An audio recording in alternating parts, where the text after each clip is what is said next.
अर्जुन उवाच, हे भगवान श्री कृष्ण, कृपया बताएं कि जीव जब गर्भ में आता है तो वह किस पूर्व कर्म के कारण आता है। हे मधुसूदन, प्राणी जन्म के पूर्व गर्भावास का कष्ट भोगता है और जन्म लेते समय भी असहनीय कष्ट पाता है। इसके उपरांत वह संसार में रहकर रोग पीड़ा भोगता है, उसे बुढ़ापा आता है, प्राणी की मृत्यु भी होती है। अस्तु प्रभु जी, कृपया यह बताइए कि वे कौन से कर्म हैं जो प्राणी को जन्म मरण से रहित बनाते हैं। श्री भगवान उवाच, हे अर्जुन, जन्म मरण का बंधन उन प्राणियों की नियति है जो संसार में लिप्त रहते हैं।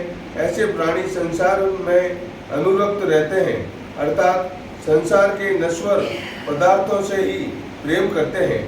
वे सांसारिक वस्तुओं की कामना करते हैं। प्राणी संसार की माया पाने की चेष्टा तो करता है, परंतु मेरी भक्ति पर ध्यान नहीं देता। इसके कारण वह बारंबार और अनेक योनियों में जाकर जरा मरण का दुख उठाता है। अर्जुन उवाच, हे जनार्दन, सांसारिक माया मोह से मुक्ति तो बहुत कठिन है। माया चित्त हर लेती है। मन काम क्रोध लोभ मोह और अहंकार रूपी विकार से घिरा मदमस्त हाथी है। तृष्णा रूपी शक्ति इसे प्रेरणा देती है। पंच विकारों में अहंकार प्रबल है, जो प्राणी को नरक में ले जाता है। हे ऋषिकेश, इस मदमस्त हाथी को कैसे वश में किया जाए? मन को भक्ति में लगाने हेतु क्या उपाय करना उचित है?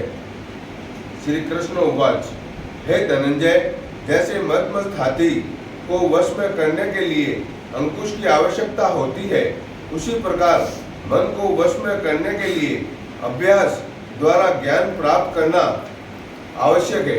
भक्ति और ज्ञान बराबर अभ्यास करते रहने पर ही प्राप्त होते हैं।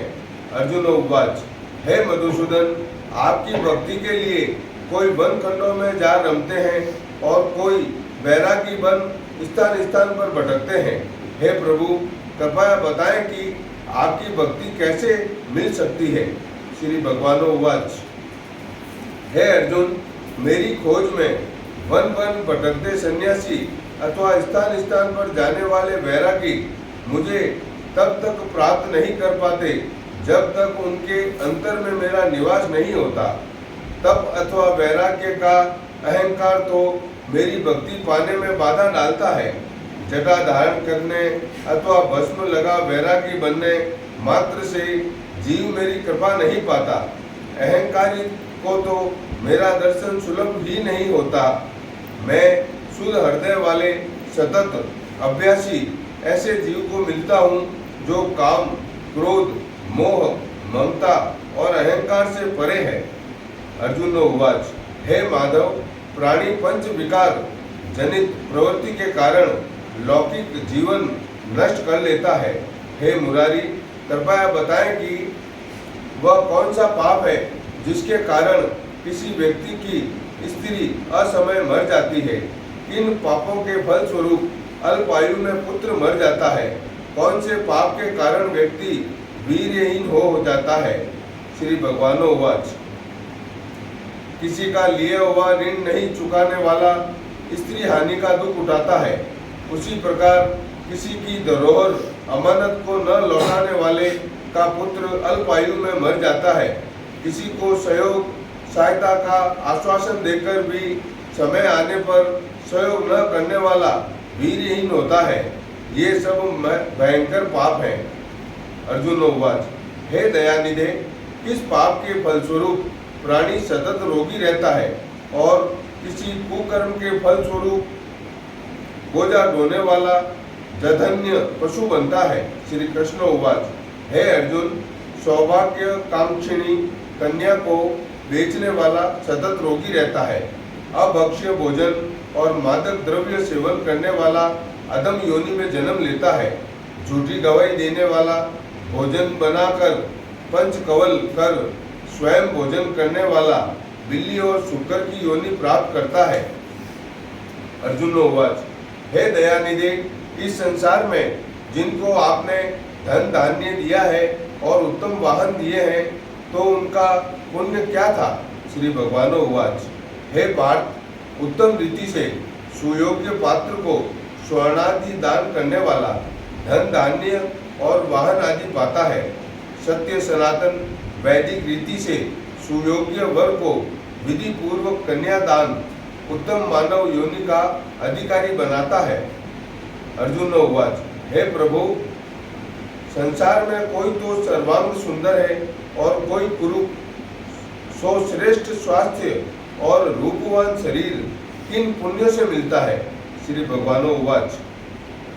हे कौन्तेय, पुरुष का रूप स्वरूप नहीं गुण महत्वपूर्ण है, फिर भी आकर्षक देह संत विद्वानों की सेवा एवं निरंतर ज्ञान की आकांक्षा के फलस्वरूप मिलती है।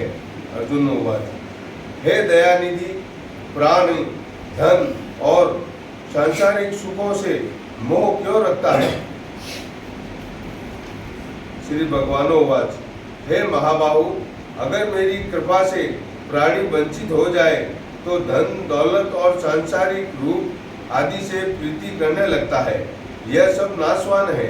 विवेकों साधक को इससे दूर रहना चाहिए। जो व्यक्ति सांसारिक व्यामोह से मुक्त हो काशी, हरिद्वार, अवंतिका, अयोध्या आदि पवित्र स्थली के दर्शन और मेरी निष्काम भक्ति करता है, वह राजा जैसी संपन्नता और ज्ञान प्राप्त करता है। इसी प्रकार विनम्र भाव से दान गुप्त करने वाला, दूसरों की कामना रहित हो सेवा करने वाला, सदा अपनी आवश्यकता अनुसार धन पाता है, उसकी काया निरोगी रहती है। अर्जुन उवाच। हे दयानिधि, प्राणी में रक्त विकार, खंड, वायु, अंधता अथवा पंगुता का क्या कारण है, बताने की कृपा करें। श्री भगवानो उवाच।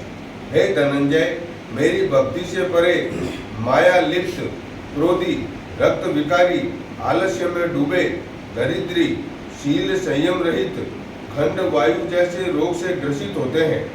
पतिव्रत धर्म का उल्लंघन करने वाली स्त्री और संयम रहित पति में पंगुता, ज्योतिहीनता आती है। अर्जुन उवाच। हे जगतगुरु, कृपया गुरु दीक्षा विषय पर भी प्रकाश डालें। श्री भगवानो उवाच। हे कौन्तेय, तुम धन्य हो और धन्य है तुम्हारी माता। तुम्हारा यह प्रश्न संसार के लिए कल्याणकारी है। हे पार्थ, संयमी और इंद्रियों को वश में करने वाला कोई सिद्ध पुरुष जो इस भक्ति और परोपकार में लगा हो, गुरु रूप में धारण करे। अपने गुरु के मार्गदर्शन में मेरी आराधना कर व्यक्ति गुरु कृपा से मेरी भक्ति पाता है। ऐसे गुरु से विमुख प्राणी सप्त ग्राम को मारने का पाप भोगता है। उसका मुख देखना भी पाप है। जैसे मदिरा भांग से सटा गंगा जल अशुद्ध हो जाता है, उसी प्रकार गुरुद्रोही ग्रस्त साधक की साधना निष्फल रहती है। ऐसा व्यक्ति कुकर, शुकर, गदर्भ, काक आदि योनियों को पाता है। वह अजगर के समान आलस्य में डूबा तिरस्कार पाता है। हे धनंजय, गुरु दीक्षा बिना साधक का उद्धार नहीं है। मेरी भक्ति की इच्छा करने वाले को गुरु धारण करना उत्तम है। जैसे नदियों में गंगा, व्रतों में एकादशी और जीवों में मनुष्य तन श्रेष्ठ है, उसी प्रकार साधक की सिद्धियों में गुरु कृपा श्रेष्ठ है। गुरु सेवा का फल अश्वमेध यज्ञ से भी अधिक फलदायी है। इति श्री गर्भ गीता संपूर्ण।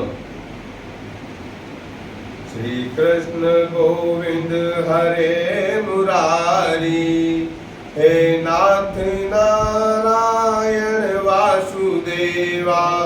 श्री कृष्णाय नमः। ओम क्लीं कृष्णाय नमः। ओम नमो भगवते वासुदेवाय नमः। श्री कृष्णं वंदे जगद्गुरुं।